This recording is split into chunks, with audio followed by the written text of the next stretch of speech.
Hello नमस्कार, welcome back to this channel. I am Arjavi Singh और आज हम सेकंड ग्रेड एकाग्र बैच की जो सीरीज़ है उसको कंटिन्यू करने वाले हैं।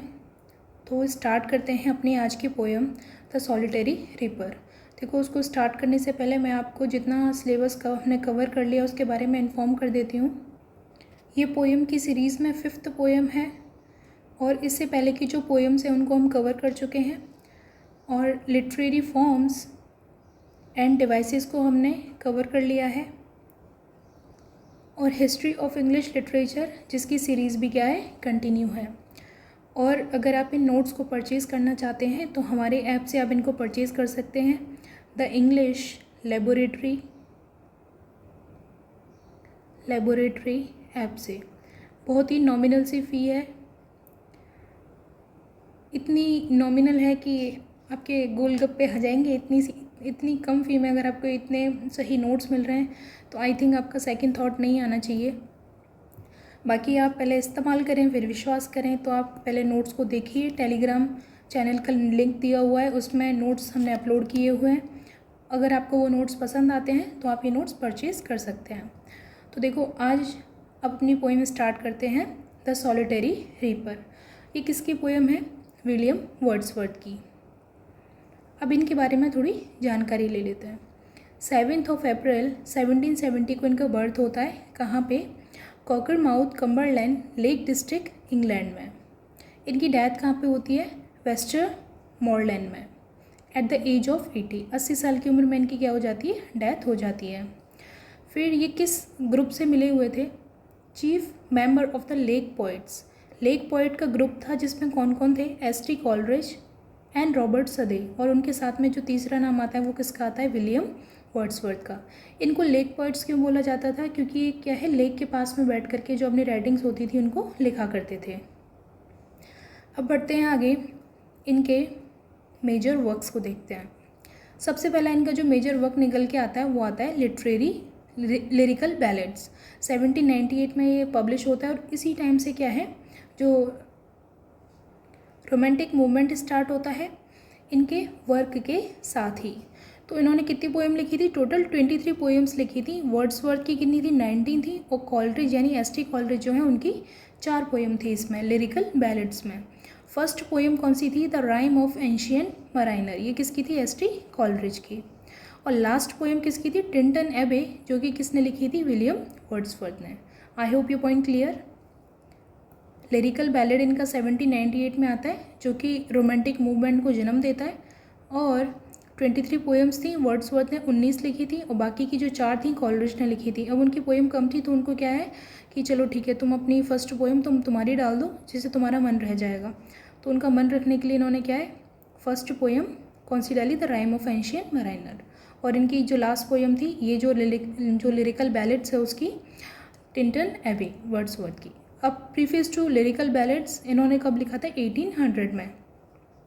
इसमें वर्ड्सवर्थ ने पोएट्री की जो फेमस डेफिनेशन दी, पोएट्री के बारे में क्या बोलते हैं कि spontaneous flow of powerful feelings, यानी जो हमारी फीलिंग्स होती है ना उनका स्पॉन्टेनियस फ्लो होता है।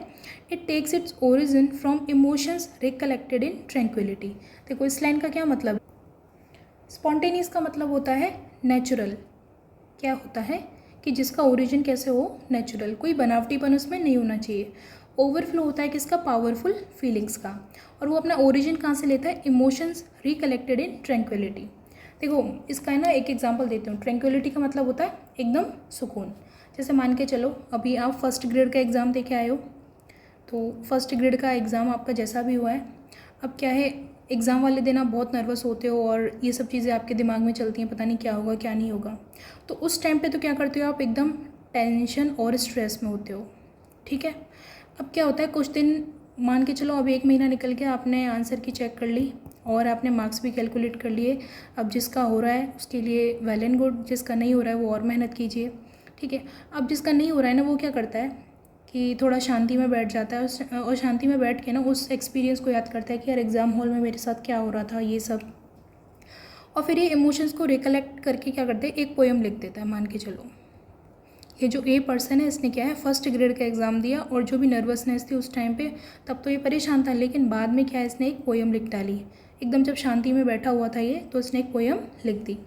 तो इसको बोलते हैं इमोशंस रिकलेक्टेड इन ट्रैंक्विलिटी, यानी सुकून और शांति में जो इमोशंस क्या है रिकलेक्ट किए जाते हैं, उसके लिए इन्होंने यहाँ ये टर्म्स यूज़ की थी। तो पोइट्री क्या है, एक स्पॉन्टेनियस फ्लो है, यानी नेचुरल होता है, कुछ भी इसमें बनावटीपन नहीं होता। नेक्स्ट इनका द प्रील्यूड, ये ऑटोबायोग्राफिकल पोएम है, 1850 में आती है। सबटाइटल इसका क्या है, growth of a poets mind. और उनकी जो डेथ के बाद उनकी जो वाइफ है ना, मैरी हचिनसन, नो उसको क्या है पब्लिश करवाया था, किसको, द प्रील्यूड को। देन फिर नेक्स्ट है द एक्सकर्शन, ये 1814 में पब्लिश हुआ। एक लॉन्ग फिलोसॉफिकल पोएम है जो उनकी फिनिश्ड वर्क द रिक्ल्यूज का पार्ट थी, यानी उनका कोई वर्क था द रिक्ल्यूज करके, उसका ये पार्ट थी। तो हमारे काम का देखो, एक तो ये है lyrical ballad, preface to ballad and the prelude.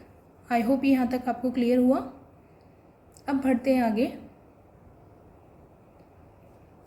इनके लिटरेरी करियर और इनके अचीवमेंट्स की बात कर लेते हैं। 1843 से लेकर के 1850 तक ये क्या रहते हैं, पोइट लॉरिएट, यानी राजकवि रहते हैं। देखो 1850 में इनकी डेथ हो जाती है और 1850 तक ये क्या रहते हैं, ये राजकवि रहते हैं। और ये कब बनते हैं पोइट लॉरिएट, रॉबर्ट सदे इनसे पहले क्या थे, पोइट लॉरिएट थे। फिर रॉबर्ट सदे की डेथ हो जाती है, उनकी डेथ के बाद में फिर किसका नंबर आ जाता है, विलियम वर्ड्सवर्थ का। फिर उन्होंने अपने जो टेनर में कोई भी ऑफिशियल पोएम नहीं लिखी थी, यानी ये जब तक पोइट लॉरिएट बने रहे थे तब तक इन्होंने कोई भी अपना वर्क नहीं लिखा था। द रोमांटिक मूवमेंट, 1798 में रोमांटिक मूवमेंट स्टार्ट होता है। कॉलरिज और विलियम वर्ड्सवर्थ के वर्क के साथ में, लिरिकल बैलेड्स के साथ में, इन्होंने क्या अपनी पोएम्स को पब्लिश किया, जहाँ से रोमांटिक एज की शुरुआत मानी जाती है। फिलॉसफी ऑफ नेचर, ये जो विलियम वर्ड्सवर्थ है ना, इनको हाई प्रीस्ट ऑफ नेचर कहा जाता है। ये पॉइंट आप ध्यान रखना, ये एग्जाम में पूछा जा सकता है कि हाई प्रीस्ट ऑफ नेचर किसे कहते हैं। हाई प्रीस्ट ऑफ नेचर किसे कहते हैं, विलियम वर्ड्सवर्थ को। और इनको क्यों कहते हैं, क्योंकि नेचर से रिलेटेड ही काफ़ी पोएम्स को लिखा करते थे। वो पैंथिज्म को फॉलो करते हैं। अब देखो पैंथिज्म क्या होता है, पैंथिज्म होता है कि नेचर को ही क्या है, भगवान मान लेना। जैसे कि अपने धर्म में भी होता है, जैसे हम सन को गॉड मानते हैं, माँ प्रकृति है, यही जैसे पेड़ों की पूजा की जाती है, तो हम क्या है, प्रकृति को ही क्या मान रहे हैं, भगवान मान रहे हैं। तो इस ये जो थीम होती है ना, इस थीम को बोला जाता है पैंथिज्म। ठीक है, वो मदर नेचर को ही क्या है, क्या मानते हैं, अपने लिए एक टीचर मानते हैं और एक मॉरल गाइड की तरह मानते हैं। फिर इसमें पोएटिक डिक्शन, उनका मानना था कि जो पोएट्री की जो लैंग्वेज है ना, डेकोरेटिव नहीं बल्कि language really use by man, यानी जो व्यक्ति की जो खुद की आम भाषा होती है ना, वो होनी चाहिए। उसको डेकोरेट करके बना के और उसमें जो आर्टिफिशियल एलिमेंट्स हैं उनको नहीं ऐड करना चाहिए। जो रियलिटी है उसको इसमें जो व्यक्ति अपने जो शब्दों को यूज़ करता है, जो अपनी फीलिंग्स होती हैं, इमोशंस होते हैं, उनको ही क्या है उसे लिखना चाहिए। अब देखते हैं अपनी जो पोएम है द सॉलिटरी रीपर। सॉलिटरी का मतलब होता है अलोन, अलोन का मतलब अकेला, रीपर का मतलब काटना, रीप का मतलब काटना और रीपर का मतलब काटने वाला या वाली। अब ये पोएम है ना, लिरिकल बैलेड्स में पब्लिश होती है। इसमें कितने 4 स्टैंजा हैं और हर स्टैंजा में कितनी लाइन है, 8 लाइन है। तो टोटल कितनी लाइन हो जाती है, 8 4 जा 32। अब इसकी जो सेटिंग है ना, ये सॉलिटरी रीपर की है, कहाँ की है, स्कॉटिश हाईलैंड। हाईलैंड का मतलब होता है उच्च भूमि। ये देखो पहाड़ों के बीच में आपको ये दिखाई दे रही है ना, इसको हाईलैंड्स बोलते हैं। तो ये कहाँ के पहाड़ है, स्कॉटलैंड के। हाईलैंड लेस, इसका मतलब है पहाड़ी लड़की। हाईलैंड का मतलब और लेस का मतलब लड़की, यानी पहाड़ी लड़की, जो क्या है, अकेली खेत में क्या कर रही है, अनाज काट रही है और गाना गा रही है। यानी देखो ये अनाज काट रही है इधर, और अनाज काटते काटते क्या है, ये गाना गा रही है। अब इसकी जो लैंग्वेज है ना सॉन्ग की, वो है अर्स स्कॉटिश गैलिक। इसकी जो लैंग्वेज है थोड़ी डिफरेंट है, इसलिए क्या ये जो पोइट है ना विलियम वर्ड्सवर्थ, जब इसके गाने को सुनते हैं तो इनको है ना उनके वर्ड समझ में नहीं आते, बस उसकी जो धुन होती है उसको क्या है फील करते हैं। अब देखो इन्होंने जो कंपैरिजन किया है इसमें, जब हम इस पोएम को भी आगे पढ़ेंगे तो आपको ये चीज़ें और अच्छे से क्लियर हो जाएंगी। ये जो लड़की की आवाज़ है ना, इसको किससे कंपेयर किया, नाइटिंगेल से कंपेयर किया। कुकू जो बर्ड है उससे कंपेयर किया। तो इसकी आवाज़ को किस किस से कंपेयर करता है, बोलता है कि इस लड़की की जो आवाज़ है ना वो इतनी मधुर है कि जो नाइटिंगेल की आवाज़ है और कुकू की जो आवाज़ है वो भी क्या है, इसकी मधुर आवाज़ से कम दिखाई पड़ती है इन दोनों की आवाज़। अब देखो इन्होंने जो इंस्पिरेशन ली थी ना अब इससे तो क्या पता लग रहा है कि विलियम वर्ड्सवर्थ ने क्या है ये गाना वहीं जाके सुना था, लेकिन रियलिटी ऐसी नहीं थी। रियल में क्या था, ये वर्ड्सवर्थ ने ना ये जो इसमें जो सीन यूज़ किया है ना वो एक्चुअल में नहीं देखा था। उन्होंने अपने जो दोस्त थे इनके थॉमस विल्किंसन, उनका एक टोर मैन्यूस्क्रिप्ट था, उनका एक जो वर्क था उनसे इंस्पायर्ड होके इन्होंने ये पोएम लिखी थी। और उन्होंने टूर कहाँ किया था, ब्रिटिश माउंटेन से। वहाँ से ये पोएम इंस्पायर होके लिखते हैं, मतलब इन्होंने उनकी पोएम पढ़ ली थी, उनका वर्क पढ़ लिया था और उसी से इंस्पायर होकर इन्होंने ये पोएम लिख डाली। एक्चुअल में ये इन्होंने ये रियलिटी में इस चीज़ को क्या है फील नहीं किया था। अब वर्ड्सवर्थ की फ़िलॉसफी देखते हैं। Nature is not lifeless background but a living presence. She nurtures, क्या करती है, हमारी बॉडी को नर्चर करती है, हील करती है हमारे माइंड को और एलिवेट करती है हमारी सोल को। Poetry is a record of the best and happiest moments of man's life. जो पोइट्री होती है वो किस चीज़ का रिकॉर्ड होती है, बेस्ट और हैप्पीएस्ट मोमेंट्स किसके, किसी व्यक्ति के जीवन के। आई होप ये विलियम वर्ड्सवर्थ के बारे में आपको ये चीज़ें क्लियर हुई होंगी। Come forth into the light of things, let nature be your teacher. ये किसकी लाइन है, विलियम वर्ड्सवर्थ। अब देखो अपना स्टैंजा स्टार्ट करते हैं। बिहोल्ड हर, बिहोल्ड का मतलब है देखो, हर यानी उसे, single in the field, single यानी अकेली, इन द फील्ड मतलब किस में, फील्ड में। देखो उसे, वो कैसी है, अकेली है, कहाँ पे, फील्ड में। यॉन सॉलिटरी हाईलैंडलेस, हाईलैंडलेस का मतलब है वो पहाड़ी लड़की, सॉलिटरी मतलब अकेली खड़ी है। Reaping and singing by her self, और क्या कर रही है वो, देखो ये जो फसल है उसको काट भी रही है और साथ में क्या कर रही है, अपना गाना गा रही है। स्टॉप हेयर एंड जेंटली पास। अब जो विलियम वर्ड्सवर्थ है ना, वहाँ से आने जाने वाले जो लोग थे ना, उनको रोक करके बोलता है कि रुको, और अगर तुम जाना चाहते हो ना तो एकदम जेंटली जाना, बहुत आराम से जाना। Alone she cuts and binds the grain, वो अकेली क्या करती है, इसको जो फसल है उसको काटती है, फसल को देखो काट रही है और उसको क्या कर रही है, बांध रही है। बाइंड्स मतलब बांधना, ग्रेन मतलब अनाज। एंड सिंग्स अ मेलनकली स्ट्रेन, और क्या गा रही है, एक दुख भरा कोई गीत गा रही है। यानी उसकी आवाज़ को सुन के विलियम वर्ड्सवर्थ को लगता है कि कोई कैसा ही गीत गा रही है, कोई मेलनकली यानी दुख भरा। ओ लिसन, अब यहाँ पे वो क्या है, संबोधन करते हैं। जब भी किसी को ऐसे इनडायरेक्ट संबोधन किया जाता है तो इसको बोलते हैं apostrophe. For the well profound is overflowing with the sound. देखो क्या हो रहा है कि अब उस लड़की की जो आवाज़ है ना, ये जो वैली है ना, इसमें पूरे में उसकी क्या है, उस लड़की की आवाज़ गूंज रही है। वेल का मतलब वैली और प्रोफाउंड मतलब भर गई है। किससे, is overflowing with the sound, किसकी आवाज़ से भर गई है, उस जो रीपर लड़की है उसके गाने की आवाज़ से ये जो वैली है वो भर चुकी है। अब देखो, बिहोल्ड का मतलब होता है देखना यानी लुक। यॉन्डर का मतलब है वहाँ दूर। हाईलैंडलेस का मतलब स्कॉटलैंड के एक पहाड़ी इलाके की लड़की। रीपिंग का मतलब है कटिंग ग्रेन यानी फसल काटना। मेलनकली स्ट्रेन का मतलब है कोई सैड सॉन्ग। वेल प्रोफाउंड का मतलब है डीप वैली। ओवरफ्लोइंग का मतलब है पूरी तरह से भर जाना। अब देखो इसका लिटरल मीनिंग, ये जो नोट्स है ना मैंने कुछ इस तरीके से प्रिपेयर किए हैं कि अगर आप इनको खुद से भी पढ़ना चाहोगे ना तो आपको इसमें दिक्कत नहीं आएगी कुछ भी, और इजीली आपको समझ में आ जाएगा। एक बार बस वीडियो देखना। अगर आपके पास टाइम नहीं है तो आप इस वीडियो को 1.25 या 1.5x की स्पीड में देख सकते हो। एक बार सुनने के बाद में आप ये नोट्स पढ़ना, आपको ये इसमें जो चीज़ें हैं वो सारी क्लियर हो जाएंगी। अब देखो इसका लिटरल मीनिंग क्या है। देखो पॉइंट है ना, रास्ते से गुजरने वाले मुसाफिरों से कहता है वहाँ खेत में एक अकेली लड़की, उस पहाड़ी लड़की को देखो, वो अकेली क्या कर रही है, फसल को काट रही है और साथ में क्या है, गाना भी गा रही है। या तो यहाँ थोड़ा रुक जाओ तुम, मतलब वहाँ आने जाने वाले जो लोग थे उनसे बोलता है या तो तुम थोड़ा रुक जाओ ताकि उसका गाना ख़राब ना हो, या फिर चुपचाप बिना आवाज़ किए यहाँ से निकल जाओ। वो अकेले ही अनाज को काट रही है और बांध रही है और एक दर्द भरा गीत गा रही है। सुनो, ये गहरी घाटी उसकी आवाज़ से पूरी तरह गूंज रही है। अब इसका डीप मीनिंग क्या है, यहाँ पे जो वर्ड्सवर्थ है ना, सॉलिट्यूड यानी अकेलेपन और नेचर के साथ कनेक्शन को दिखा रहा है। जो लड़की है वो अकेली है तो सॉलिटरी यानी अकेलापन है, और किस में, खेत में है तो वो यानी नेचर के करीब है। खेत में क्या है, काम कर रही है, जो इंसान और प्रकृति का डायरेक्ट जो कनेक्शन है उसको दिखाता है। उसका गाना इतना पावरफुल है कि एक छोटी सी लड़की पूरी विशाल घाटी यानी जो वैली होती है उसको क्या अपनी आवाज़ से भर देती है, जो म्यूज़िक की लिमिटलेस पावर को दिखाता है। आई होप यहाँ पॉइंट क्लियर हुआ होगा। अब इसमें देखो फिगर ऑफ स्पीच कौन सी यूज हुई है। अपोस्ट्रोफी यूज है, ओ लिसन, जब किसी को ऐसे संबोधन किया जाता है तो उसे क्या बोलते हैं, अपोस्ट्रोफी। इन्वर्जन यूज़ हुआ है। इन्वर्जन का मतलब है जब भी कभी पोएम में ना जो ऑर्डर होता है ना उसको क्या है, चेंज कर दिया जाता है। सेंटेंस का जो ग्रामेटिकल जो ऑर्डर है उसको चेंज कर देते हैं, किसके लिए, अपनी जो राइम को, पोएटिक राइम को बनाए रखने के लिए, तो उसको बोलते हैं इन्वर्जन। योन सॉलिटरी हाईलैंड लेस, ये क्या होता है, सेंटेंस का जो नॉर्मल ग्रामेटिकल स्ट्रक्चर बदल दिया गया है, किसके लिए, पोएटिक इफेक्ट के लिए।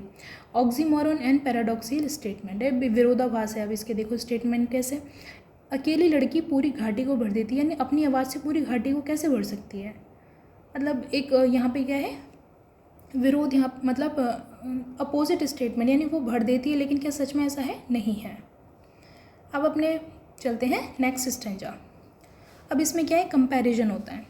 No nightingale did ever chant more welcome notes to weary bands of traveler in some shady haunt among Arabian sand, यानी जो अरेबियन ट्रैवलर्स होते हैं ना, यानी जो अरब होता है, अरब में क्या है, डेजर्ट है, और वहाँ जो डेजर्ट में जो थके हुए वियरी बैंड्स, यानी थके हुए लोगों का जो बैंड है, यानी झुंड है, जो ऑफ ट्रैवलर्स, किसका, ट्रैवलर्स का, कहाँ, मतलब एक शेड में बैठा हुआ है, और वो लोग इतने थक चुके हैं। तो जो नाइटिंगेल का जो सॉन्ग होता है ना, वो उनको क्या करता है, शांति प्रदान करता है। अब देखो, no nightingale did have chant more welcome notes to weary bands. अभी जो नाइटिंगेल है ये अपना जो डेजर्ट में गाना किसके लिए गाती है, जो थके हुए जो लोग हैं, किस में, शेड में बैठे हुए हैं, इनके लिए वो अपना गाना गाती है।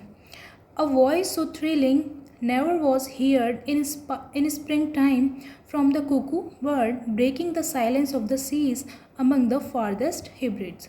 इसका मतलब है कि ये जो वॉइस है ना, इतनी थ्रिलिंग है, ऐसी आवाज़ तो किसकी भी नहीं है। जो स्प्रिंग जो टाइम आता है उसमें कुकू जो बर्ड होती है वो क्या करती है, जो सीज होते हैं ना उसकी साइलेंस को तोड़ती है। अमंग द फारदेस्ट हेब्रिड्स, हेब्रिड्स का मतलब है स्कॉटलैंड के जो दूर दराज के जो आइलैंड्स हैं उनके लिए यहाँ पे यूज़ हुआ है। थ्रिलिंग का मतलब है एक्साइटिंग। शेडी हॉन्ट का मतलब है ओएसिस, यानी रेगिस्तान में पेड़ों और पानी के बीच वाली जगह, यानी ओएसिस होता है नखलिस्तान जिसको बोलते हैं। वियरी बैंड्स का मतलब है टायर्ड ग्रुप, यानी थके हुए जो लोग हैं और जो कहाँ की ट्रैवल कर रहे हैं, अरेबियन आइलैंड्स में जो ट्रैवल कर रहे हैं उनके लिए यूज़ हुआ है। चैन का मतलब है गाना। तो यहाँ पे जो पोइट है ना, किस किस से कंपैरिजन कर रहा है कि इस लड़की का जो गाना है ना वो किससे भी अच्छा है। एक तो नाइटिंगेल, जो वो नाइटिंगेल है जो कि क्या है, अरेबियन जो ट्रैवलर्स हैं उनको शांति प्रदान करती है। एक स्प्रिंग में जो कुकू बर्ड है वो क्या करता है, ब्रेक करती है किसको, साइलेंस को, किसकी, समुद्र की जो साइलेंस है उसको ब्रेक करती है। इन दोनों से भी बेटर किसकी जो आवाज़ आ रही है उसको, जो पोइट को, विलियम वर्ड्सवर्थ को, वो इस लड़की के गाने की आवाज़ आती है। अब देखो, अरब के रेगिस्तान में थके हारे मुसाफिरों के ग्रुप के लिए किसी नखलिस्तान यानी शेडी हॉर्न में जबकि कोई नाइटिंगेल ने कभी इतना सुकून देने वाला गाना नहीं गाया होगा। मतलब पहले तो बोल रहा है कि ठीक है, इतना सुकून वाला वो गाना भी किया था, इसके कंपैरिजन में नहीं था।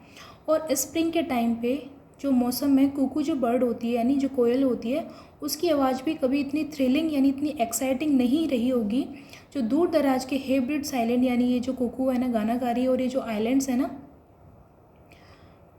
नहीं गाई होगी कि आइलैंड्स के समुद्र की जो खामोशी को तोड़ दे। यानी कि इस लड़की की जो आवाज़ है उन दोनों बर्ड से भी क्या है, बेहतर है। आई होप ये पॉइंट क्लियर होगा। देखो, इसको ओएसिस बोला जाता है। ये डेजर्ट होता है, डेजर्ट के बीच में एक पानी वाला जो एरिया, छोटा सा पानी का एरिया होता है जहाँ पे पानी भरा हुआ होता है और आसपास क्या है, ग्रीनरीज के होती है, इसको हम ओएसिस कहते हैं। तो यहाँ पे क्या है, थके हारे जो ट्रैवलर्स होते हैं वो यहाँ पे आके थोड़ा अपने आप को रिलैक्स फील करने के लिए यहाँ पे बैठते हैं, और इनके रिलैक्सेशन के लिए जो नाइटिंगेल है वो गाना गाती है, जिससे कि क्या उनके मन को शांति मिलती है। और ये जो कुकू बर्ड होती है ये एकदम जो साइलेंस है, समुद्र के बीच की जो साइलेंस है इन आइलैंड्स पे, उसको तोड़ती है। और इन दोनों से भी बेटर किसकी आवाज़ वो बता रहा है, उस लड़की की। वर्ड्सवर्थ यहाँ दो अलग अलग जोग्राफिकल सेटिंग्स यूज़ करते हैं, एक हॉट ड्राई डेजर्ट और दूसरा एक कोल्ड और साइलेंट सी, हेब्रिड्स। ठीक है, मतलब दो सेटिंग है, एक तो डेजर्ट है और एक कोल्ड वेदर का यूज़ किया है। वो बताते हैं कि लड़की का गाना नाइटिंगेल से बेहतर है क्योंकि वो थके हुए लोगों को सुकून देता है, और जो कोयल से बेहतर है क्योंकि वो सबसे सुनसान जगह की खामोशी को भी तोड़ने का दम रखता है। ये म्यूज़िक की क्या है, यूनिवर्सल अपील को दिखाता है। हाइपरबोली का इसमें यूज़ हुआ है। पूरे स्टेंजा में क्या है, हाइपरबोली है, किसी इंसान की आवाज़ को नाइटिंगेल और कुकू से क्या है, डायरेक्ट कंपेयर किया है, मतलब बहुत बड़ा चढ़ा के इसमें यूज़ किया गया है। कंपैरिजन नहीं, उसका बहुत बड़ा चढ़ा के इसमें बातों को बताया गया है। मेटाफर का यूज़ किया गया है, मतलब देखो ये जो कुकू बर्ड है समुद्र की शांति कैसे तोड़ सकती है, तो ये क्या है, बहुत ऐसे जो नॉर्मल स्टेटमेंट है, यानी फेंको पर इतनी भी मत फेंको कि हाथ से पकड़ी ना जाए, तो इस तरीके से बोल रहा है। जब हम ज़्यादा फेंकने लग जाते हैं तो उसको क्या बोलते हैं, हाइपरबोली बोलते हैं। अब देखो थके हुए जो ट्रैवलर्स हैं उनकी शांति तो भाई उनके आराम करने से मिलेगी, लेकिन क्या है, पोइट क्या बोलता है कि उसको शांति किससे मिलती है, नाइटिंगेल के सॉन्ग से मिलती है। अब यहाँ पे मेटाफर और इमेजरी का भी यूज़ हुआ है। देखो जब क्या बोल रहा है वो अरेबियन आइलैंड्स और कुकू बर्ड, स्प्रिंग, तो हमारे दिमाग में क्या है, इमेज बन जाती है इन दोनों चीज़ों की। तो यहाँ पे क्या है, मेटाफर है और इमेजरी भी यूज़ हुई है। मेटाफर कैसे यूज़ हुआ है, अरेबियन आइलैंड और फारदेस्ट हेब्रिड के जरिए क्या है, बहुत ही सुंदर विजुअल और ऑडिटरी इमेज को यहाँ पे क्रिएट किया गया और इन दोनों का क्या है, कंपैरिजन किया जा रहा है। नेक्स्ट थर्ड स्टेंजा पे चलते हैं। थर्ड स्टेंजा में क्या बताया गया था, mystery of the song, will no one tell me what she sings. अब यहाँ पे पॉइंट बोलता है क्या कोई मुझे बताएगा कि वो क्या गा रही है, क्योंकि ये जो लड़की है ना ये कहाँ से बिलोंग करती है, स्कॉटलैंड के हाईलैंड से बिलोंग करती है। अब स्कॉटलैंड के हाईलैंड में दूसरी लैंग्वेज बोली जाती है, तो ये अपनी लैंग्वेज में गाना गा रही है। इस वजह से क्या है, विलियम वर्ड्सवर्थ को ये गाना समझ में नहीं आता है। Perhaps the plaintiff number flow for old unhappy far of things and battles long ago. Point बोलता है कि ये जो दुख भरा जो गाना गाया जा रहा है वो किसके लिए गाया जा रहा है, यानी ये जो इतना दुखद भरा गीत है इसमें कौन सी धुन है, उसको कुछ भी समझ में इसमें नहीं आता है। वो बोलता है कि ये कोई पुराना अनहैप्पी फार ऑफ थिंग्स, यानी कुछ पुरानी जो यादें हैं उनसे रिलेटेड है, या फिर एंड बैटल्स लॉन्ग एगो, या फिर कोई बहुत पुराने टाइम में क्या लड़ा गया, कोई बैटल है उससे रिलेटेड ये गाना गा रही है। और is it some more humble lay, या फिर ये क्या है, कोई ऑर्डिनरी सॉन्ग है। फैमिलियर मैटर ऑफ टुडे, या फिर आज ही इसके साथ में कुछ ऐसी घटना हो गई जिसके बारे में ये क्या है, गाना गा रही है, यानी इसका सुबह सुबह किसी ने शायद मूड ख़राब कर दिया इस वजह से गाना गा रही है। सम नेचुरल सॉरो, लॉस और pain that has been and may be again, या फिर हो सकता है कोई इसका खुद का ही दुख हो, कोई लॉस हुआ हो, कोई दुख यानी पेन हो, that has been and may be again, या फिर इसके साथ में कुछ चीज़ें, कोई घटना रिपीट हुई हो। प्लेंटिव नंबर्स का मतलब है सैड म्यूज़िक यानी दर्द भरी धुन। फार ऑफ थिंग्स का मतलब है पुरानी बातें। हम्बल ले का मतलब है ऑर्डिनरी सॉन्ग यानी साधारण गाना। फैमिलियर मैटर का मतलब यानी जो रोज़ की जो बातें होती हैं वो सब। अब इसका लिटरल मीनिंग देखते हैं। क्या मुझे कोई, यहाँ पे पोएट बोलता है क्या कोई मुझे बताएगा, will no one tell me what she sings, कोई मुझे बताएगा कि क्या गा रही है, क्योंकि जो भाषा है ना वो कैसी है, अलग है। शायद ये दर्द भरी धुन किसी पुरानी, दुखद या दूर की बातों के लिए बह रही है, यानी ये जो लड़की गाना गा रही है किसके लिए, कोई इसका जो पुराना ट्रॉमा है उसको लेकर के गा रही है। ये सदियों पहले लड़ी गई किसी लड़ाई के बारे में है। ये सब चीज़ें वो पूछ रहा है पोइट, उसको नहीं समझ में आ रहा है, इस वजह से बोलता है कि किसी लड़ाई के बारे में है क्या, या फिर ये कोई आम सा गाना है जो आज के किसी आम मामले पर है, या फिर ऐसा कोई गाना गा रही है जो आज इसके साथ कोई घटना हुई है उससे रिलेटेड ये गा रही है, या फिर कोई ऐसा नेचुरल दुख, नुकसान या दर्द या जो पहले भी हो चुका है, या फिर इसने लाइफ में ऐसा कुछ फेस किया है जो पहले इसके हो चुका था अभी दोबारा ही फेस कर रही है, शायद दोबारा भी हो सकता है, उसके लिए गाना गा रही है। यहाँ पे जो पोइट है वो क्या करता है, क्वेश्चन करता है। मिस्ट्री ऑफ द सॉन्ग को इसमें क्रिएट किया जाता है कि वो गाना क्यों गा रही है और क्या गा रही है, पोइट को समझ में नहीं आता है। देखो क्योंकि लड़की स्कॉटिश गैलिक लैंग्वेज में क्या है गाना गा रही है, तो वर्ड्सवर्थ को उसके वर्ड समझ में नहीं आ रहे हैं, पर म्यूज़िक की है ना अपनी एक भाषा होती है यानी इमोशंस। जब भी आप कोई सॉन्ग सुनोगे ना, अगर आप सैड सॉन्ग सुनोगे तो उसका जो ट्यून होगा वो अलग होगा, तो आप उसको सुनने से ना आपको फील हो जाएगा कि यार ये सैड है, एंथुसियास्टिक सॉन्ग है, किस तरीके का ये गाना है। तो गाने में क्या होते हैं, इमोशंस होते हैं। तो म्यूज़िक की भी क्या है, अपनी एक भाषा होती है। पॉइंट गैस करता है कि शायद है कि दुख दो तरह के होते हैं, एक जो इतिहास बन चुके हैं यानी वॉर्स, और एक जो आम इंसान के जो रोज़ झेलता है, यानी डेथ, लॉस, हार्ट ब्रेक। एक तो वॉर्स वाले दुख होते हैं, जो लड़ाई, जो झगड़े और जो युद्ध हुए थे वो वाले, या फिर जो डेली लाइफ में कभी किसी को खो देना, कभी हार्ट ब्रेक हो जाना, कभी किसी की मृत्यु हो जाना। ये जो लॉस होते हैं हमारी जो डेली लाइफ है उसमें चलते रहते हैं। तो यहाँ पे 2 टाइप के दुखों की बात करता है, एक तो वॉर वाले और एक जो डेली लाइफ में अकर होते हैं। ये दिखाता है कि इंसानी दुख हर जगह एक जैसा ही होता है, यानी दुख तो हमेशा रहता ही रहता है।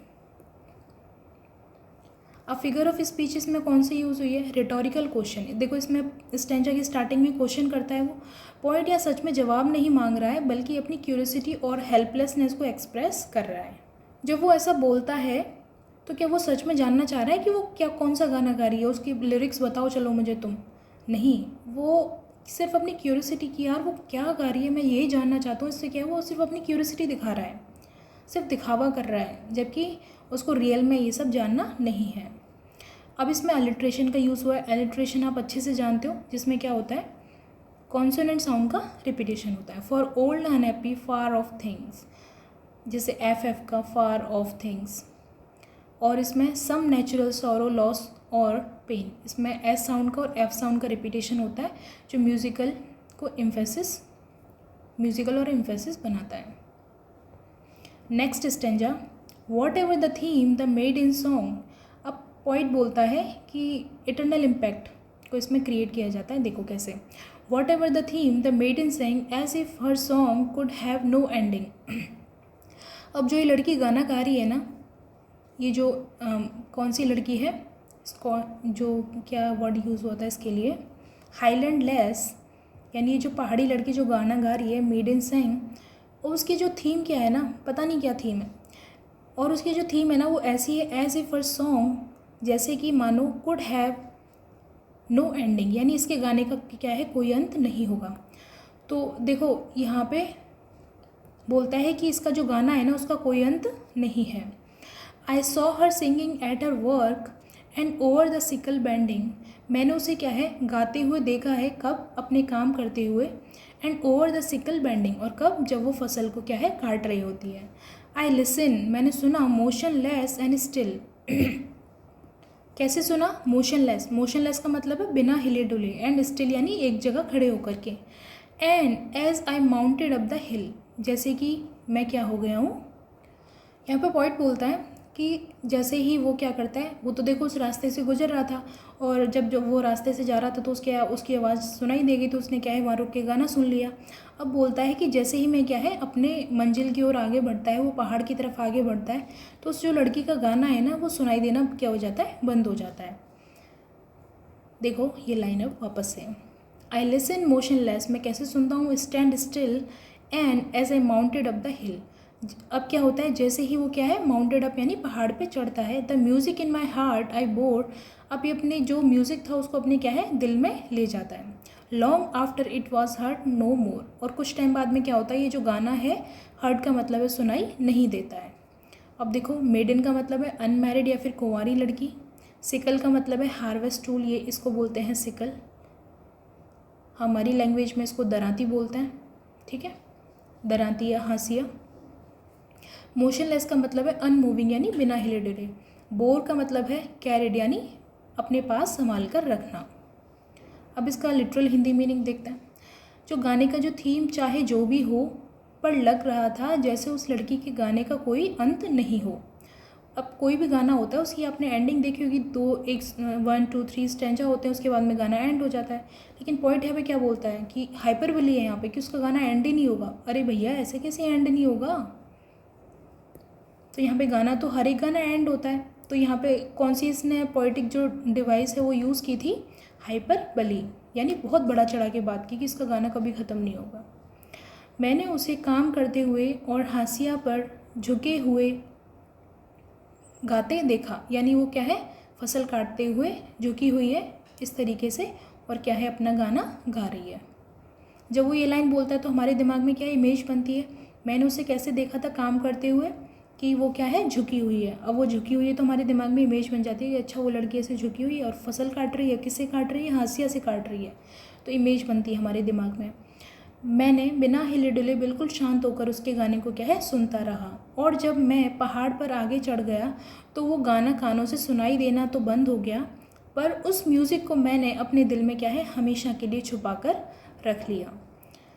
ये लाइंस वर्ड्सवर्थ के सबसे बड़े पोइटिक थॉट को यहाँ पे एक्सप्रेस करती हैं, जिसे बोला जाता है इमोशंस रिकलेक्टेड इन ट्रैंक्विलिटी। गाना फिजिकल रूप से ख़त्म हो गया था, यानी जब ये पहाड़ पे चढ़ जाता है तो उस लड़की के गाने की आवाज़ नहीं आती है, लेकिन अब क्या है ये उस गाने को अपने दिल में क्या है बसा लेता है और उसको याद करता है। अब ये इमोशंस को क्या कर रहा है, रिकलेक्ट कर रहा है, किसमें, शांति में। ट्रैंक्विलिटी का मतलब होता है शांति या सुकून। गाना फिजिकल रूप से ख़त्म हो गया था, लड़की पीछे छूट गई थी, पर उसकी आवाज़ पोइट के दिल में क्या है ढल गई थी। आर्ट और ब्यूटी क्या है टेम्परेरी नहीं होती हैं, वो इंसानी दिमाग और आत्मा पर ही क्या है परमानेंट असर छोड़ देती हैं, जो उम्र भर क्या है साथ रहता है। अब देखो हाइपरबली है कि वो क्या बोलता है कि इसका गाना कभी भी एंड नहीं होगा, as if song could have no ending, यानी गाने का कोई अंत ही ना हो। ये उनके क्या है इमोशनल इम्पैक्ट को बढ़ा चढ़ा कर दिखाने के लिए यहाँ पे यूज़ किया गया है। सेकेंड है विजुअल इमेजरी का यूज़ हुआ है। And over the sickle bending, लड़की क्या है खेत में झुके हुए, यानी इस तरीके से इस पोजीशन में क्या है काम कर रही है, और क्या है सीन आंखों के सामने से विजुअल बनता है हमारे दिमाग में, इसलिए विजुअल इमेजरी यूज़ हुई है। अब देखो सॉलिटरी रीपर, इसका क्रक्स देख लेते हैं। The solitary reaper is a lyrical ballad in which Wordsworth describes a highland girl singing while working alone in the field. एक लड़की जो खेत में काम करती हुई गाना गाती है, उसके बारे में पोएम लिखी गई है। दो he can not understand her language, उसकी लैंग्वेज नहीं समझ सकता। द स्वीटनेस एंड डेप्थ, उसकी जो मधुरता है और उसकी जो डेप्थ है गहराई है, ऑफर सॉन्ग उसके गाने की, मूव हिम डीपली, उसको कहाँ तक ले जाती है, deeply and stay with him for a long time, और उसके साथ में ये जो उसका जो गाना है हमेशा के लिए क्या है उसके लाइफ टाइम उसके साथ में रहता है। अभी सॉलिटरी रीपर पब्लिश कब हुई थी, 1807 में। कलेक्शन क्या है, पोएम्स इन 2 वॉल्यूम्स, 1807। अब इसकी थीम देखो, पावर ऑफ म्यूज़िक को दिखाया है कि म्यूज़िक में कितनी ताकत होती है। Music has the ability to touch the heart even beyond language. अब देखो उसको भाषा समझ में नहीं आ रही, लेकिन म्यूज़िक इतना इमोशन क्रिएट कर रहा है कि उन दोनों के बीच में कनेक्शन को क्रिएट कर दिया। नेचर एंड ह्यूमन लाइफ को दिखाया है। The poem shows the close relationship between nature and ordinary people. अब देखो ये आम सी लड़की है, क्या है नेचर के साथ में है, उसको क्या है उसकी फसल की कटाई कर रही है। Universal human sorrow, the song में बी अबाउट ओल्ड बैटल्स और simple sorrow that every human being experience, यानी दुखों के बारे में भी क्या है ये एक्सपीरियंस करता है। हर एक व्यक्ति होता है उसके जीवन में दुख होते हैं, उसको यहाँ पे दिखाया गया है। मेमोरी एंड इमेजिनेशन को दिखाया है। जब लास्ट में जो पोइट है ना वो एकदम शांति में जाके बैठ जाता है, तो क्या करता है इमोशंस को रिकलेक्ट करता है, किसमें, ट्रैंक्विलिटी यानी शांति में।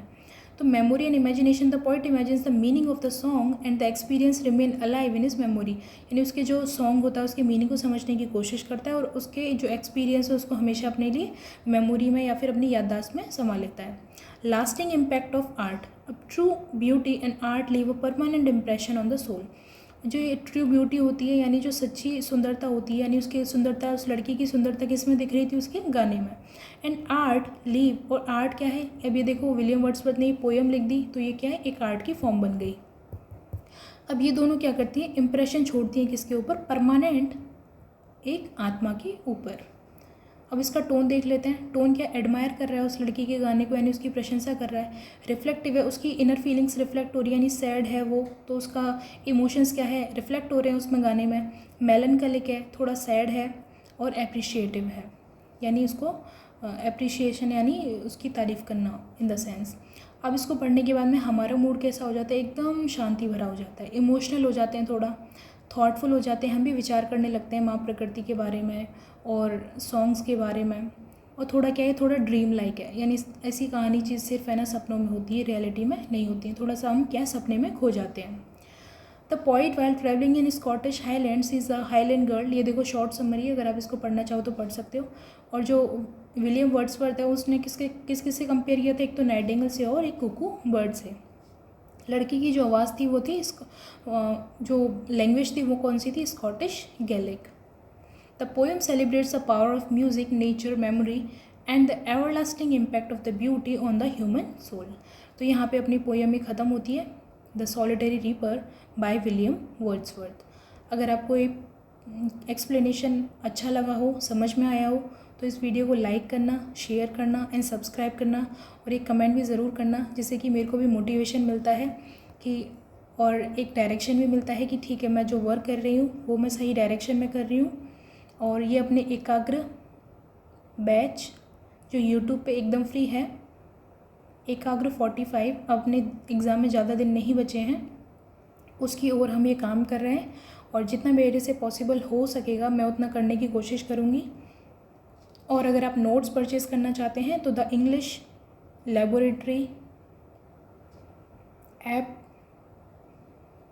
यहाँ से आप ये नोट्स परचेज़ कर सकते हैं और बहुत नॉमिनल सी फ़ी है और इतनी नॉमिनल है कि आप एक बार देखना, जाके विज़िट करना ऐप को।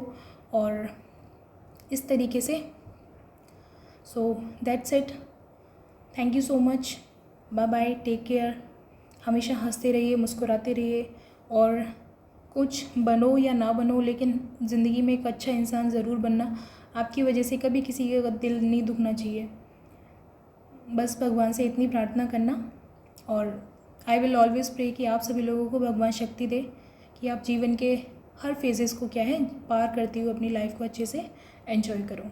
Thank you so much, bye bye, take care, all the best.